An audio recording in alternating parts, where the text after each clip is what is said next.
ধরা যাক কোনো বিপণন প্রতিষ্ঠানের বিক্রয় প্রতিনিধিদের মোট বিক্রয়ের গড় মূল্যের সঙ্গে আরও 100 যোগ করে তাদের পারিশ্রমিক প্রদান করা হয়, অথবা গড় মূল্যের 4 গুণ পারিশ্রমিক প্রদান করা হয়। এ ধরনের হিসেবের ক্ষেত্রে গড় মূল্যের সঙ্গে 100 যোগ করা এবং গড় মূল্যের 4 গুণ হিসেব করার ঘর দুটি গড় মূল্যের ঘরের সঙ্গে সম্পর্কযুক্ত থাকবে এবং এই তিনটি ঘরে ফর্মুলা ব্যবহার করা হবে। গড় মূল্যের সঙ্গে 100 যোগ করা এবং গড় মূল্যের 4 গুণ হিসেব করার ঘরগুলো হিসেবভুক্ত সংখ্যাগুলোর উপর নির্ভরশীল থাকবে।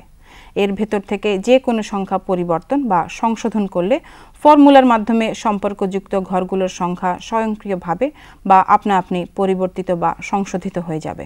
বর্তমান উদাহরণে ধরা যাক 12টি মূল্যমান সূচক সংখ্যা আছে।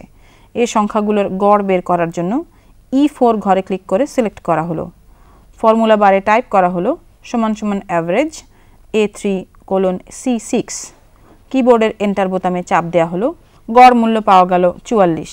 এবার গড় মূল্যের সঙ্গে 100 যোগ করার জন্য E4 ঘরে ক্লিক করে সিলেক্ট করা হলো। ফর্মুলাটি সিলেক্ট করা হলো। কিবোর্ডের কন্ট্রোল বোতাম চেপে রেখে সি বোতামে চাপ দিয়ে ফর্মুলাটি কপি করা হলো। E5 ঘর সিলেক্ট করা হলো। কিবোর্ডের কন্ট্রোল বোতাম চেপে রেখে ভি বোতামে চাপ দিয়ে পেস্ট করা হলো। E5 ঘরেও গড় মূল্য পাওয়া গেল 44। E5 ঘরটি সিলেক্টেড থাকা অবস্থায় বা সিলেক্ট করে ফর্মুলা বারে বন্ধনীর বাইরে যোগ 100 টাইপ করা হলো। কিবোর্ডের এন্টার বোতামে চাপ দেওয়া হলো।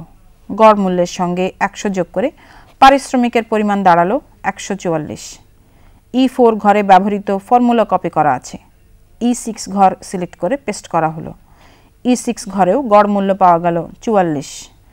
E6 ঘরটি সিলেক্টেড থাকা অবস্থায় বা সিলেক্ট করে ফর্মুলা বারে বন্ধনীর বাইরে গুণ 4 টাইপ করা হলো। কিবোর্ডের এন্টার বোতামে চাপ দেওয়া হলো। গড় মূল্যের 4 গুণ হিসেবে পারিশ্রমিকের পরিমাণ দাঁড়ালো 175। এবার হিসাবভুক্ত যে কোনো সংখ্যা পরিবর্তন বা সংশোধন করে কিবোর্ডের এন্টার বোতামে চাপ দিলে দেখা যাবে ফর্মুলার মাধ্যমে সম্পর্কযুক্ত ঘরগুলোতে বিদ্যমান সংখ্যাগুলো স্বয়ংক্রিয়ভাবে বা আপনা আপনি পরিবর্তিত বা সংশোধিত হয়ে যাচ্ছে।